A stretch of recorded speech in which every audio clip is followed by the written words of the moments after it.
the climate bill, right? We've done it. Not us exactly, right? But the most important climate legislation of our lifetimes has passed Congress.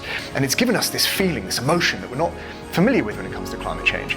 It's almost like optimism, right? Now, in this bill, there's three things that we love, and here they are. First off, this bill could cut carbon emissions by 40% of 2005 levels by 2030. And one of the ways they're going to do that is by setting industry limits on methane leaking. Now, specifically the oil and gas industry, right? They are going to cap the amount of methane that those companies can emit, right, to about 25,000 tons of CO2 equivalent per year. And then every ton after that, they're going to be charged a fee. Now, why is that important? Well, as we know, methane can be 86 times more of a potent greenhouse gas than carbon over a 20-year period. So anything we can do right now to limit methane leaking is going to have a massive impact on addressing climate change. And where it gets really spicy is that that fee could raise as much as $6.3 billion over the next 10 years, which can be used to then address further methane leaks. Very spicy. Reasons we love this bill. Number 2. This bill creates long-term certainty for the renewable energy sector. This bill will provide $160 billion in tax breaks for renewable energy companies, right? And that will be for a 10-year period, versus old legislation where only provided those tax breaks for like 1 or 2 years at a time. Now, the spicy bit is renewables for the people.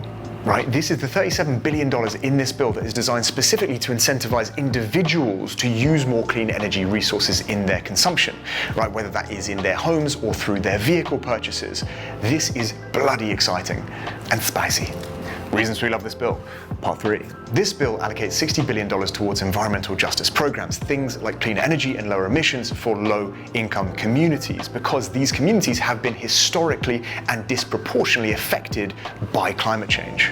That could look like block grants for community programs to address the impacts of urban heat islands, which we've talked about in the past. It could be the electrification of the fleets of vehicles that operate in those areas, things like school buses or garbage trucks, or it could be to address communities that have actually been divided by having highways cut through the middle of them. Now, the spicy bit here is not the specifics, right? It's the fact that this bill is putting such a large amount of money to an issue that needs to be addressed. Now, this $60 billion is not enough to address this historic injustice, but it is going to catalyze further resources going towards addressing this issue. And as climate change gets worse, we're going to need to drive more assets to solve this.